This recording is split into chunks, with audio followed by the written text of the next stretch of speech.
गर्मी के मौसम में आटे में सुसरियां और सुंडियां बन जाती हैं, जो कि हमारे लिए बहुत परेशानी का बाइस बन जाती हैं। तो आज मैं आपके साथ एक ऐसी टिप्स शेयर करूंगी जिसे आप जब यूज़ करेंगी तो आपका आटा 1 साल भी रखा रहेगा तो कभी भी उसमें सुंडियां और सुसरियां नहीं पैदा होंगी। आपका आटा बिल्कुल फ्रेश और ताज़ा रहेगा। बस आपने आटा बाल्टी में डालने से पहले एक छोटा सा काम कर लेना है, जो कि बहुत ही आसान है। इस टिप्स को दुकानदार हजरात भी कर सकते हैं, ये टिप आप बोरी में भी कर सकते हैं और ये टिप आप आटे के डब्बे में भी कर सकते हैं। बहुत ही आसान तरीका है।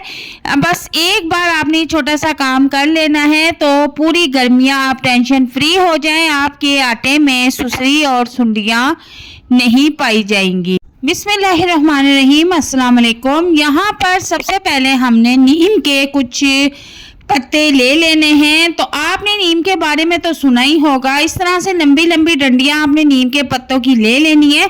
नीम के पत्तों की पहचान ये है कि इसकी जो पत्तियां होती हैं वो किंगरी वाली होती हैं और इनके साथ नीम भी लगी होती है। तो नीम की तो हमें ज़रूरत नहीं है, हमें इसके पत्ते ही काफ़ी हैं। अक्सर आपने नीम के पत्तों के बारे में सुना होगा कि कीड़े मकोड़ों को ख़त्म करने के लिए नीम के पत्ते बहुत ही अच्छी और ज़बरदस्त चीज़ है। ख़ासकर सुसरी और सुंडियों के लिए तो ये बहुत ही ज़बरदस्त चीज़ है। तो हमने इसका इस्तेमाल करना है। मैं आपको तरीका बताती हूँ कि हमने इसका यूज़ कैसे करना है।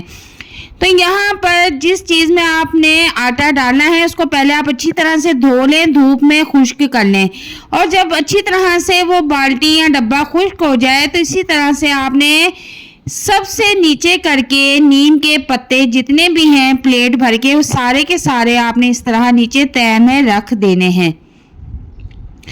इस तरह से आपने नीम के पत्ते बिछा देने हैं। एक तह बना के आटा डालने से पहले आपने इस तरह से नीम के पत्ते रखने हैं।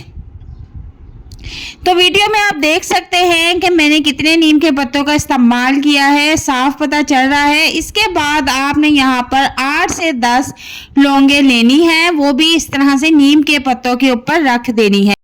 अब इसके ऊपर हम आटा डालना शुरू कर देंगे। बिल्कुल इसी तरह आपने भी करना है। अब सारा आटा मैंने डब्बे में डाल दिया है। तकरीबन ये 20 किलो आटा है और अब सबसे ऊपर मैं 8 से 10 लौंगे फिर से इस पे डाल दूंगी। आपने परेशान बिल्कुल नहीं होना कि आटा गूंदेंगी तो ये बीच में लौंगे आएंगी या पत्ते आएंगे। तो इसको आपने अच्छी तरह से मिक्स कर लेना। मिक्स करने के बाद मिसाल के तौर पे आप जब आटा गूंदेंगी, इस तरह से आटा छानेंगी तो ये लौंगे इस तरह से ऊपर आ जाएंगी। आपने ये लौंगे पकड़कर दोबारा डब्बे में डाल देनी है। तो इसी तरीके से आपने इस आटे को इस्तेमाल करना है। लौंगों के बारे में तो आपने सुना होगा कि लौंग की इतनी तेज़ खुशबू होती है कि इससे जो कीड़े मकोड़े होते हैं, ख़ासकर सुंडियां और सुसरियां, ये बहुत दूर भागते हैं। जहां पर लौंग रखी होती है वहां दूर दूर तक कीड़े मकोड़े नहीं आते।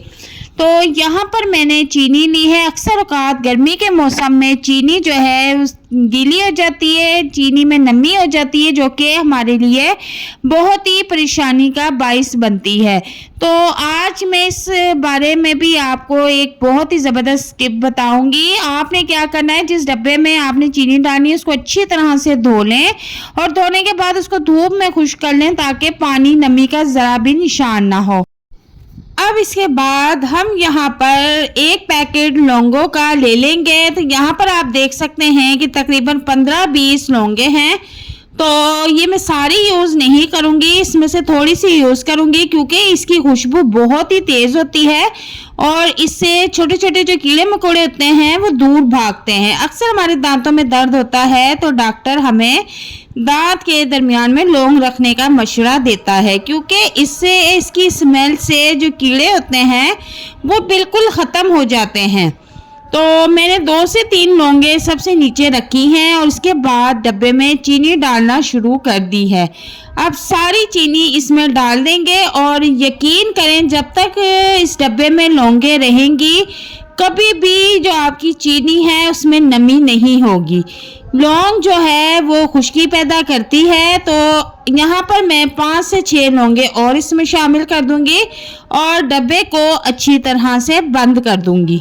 डब्बा बंद करने के बाद इसको हम अच्छी तरह से हिला लेंगे ताकि इसके अंदर जितनी भी लौंगे हैं वो सारी अच्छी तरह से चीनी में मिक्स हो जाएं। यकीन करें ये अमल करने के बाद आपकी चीनी में कभी भी नमी नहीं होगी, चाहे गर्मी का मौसम हो चाहे बरसात का मौसम हो।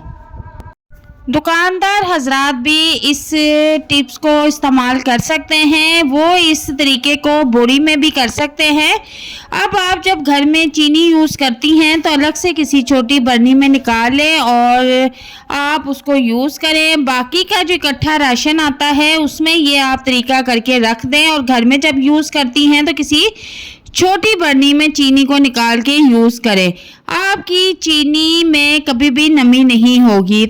उम्मीद करती हूँ कि आज की वीडियो आपको बहुत पसंद आएगी। इंशाल्लाह। अल्लाह हाफिज़।